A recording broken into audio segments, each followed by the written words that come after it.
বিসমিল্লাহির রহমানির রহিম। অমর কণ্ঠশিল্পী এন্ড্রু কিশোরের আরেকটা জনপ্রিয় গান গাবো। আশা করি আপনাদের পছন্দ হবেন। এই জীবনে যারে চেয়েছি,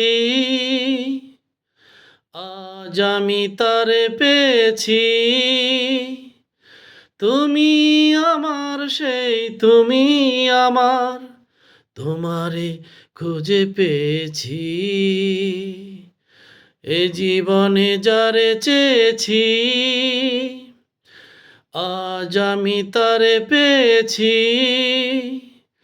তুমি আমার সেই তুমি আমার, তোমারে খুঁজে পেয়েছি। ধন্যবাদ সবাইকে। ফেসবুকে পুরো গান রিসিভ করে না। ১ মিনিট ৩০ সেকেন্ডের গান রিসিভ করে। যার কারণে আমি এই ২ লাইন গেলাম। যদি ভালো লাগে জানাবেন। লাইক, কমেন্ট, শেয়ার করবেন। আর একটা ইউটিউব চ্যানেল আছে আমার, ভয়েস অফ জুয়েল। বাংলায় voice of Jewel. Please subscribe করবেন। ধন্যবাদ। ধন্যবাদ সবাইকে।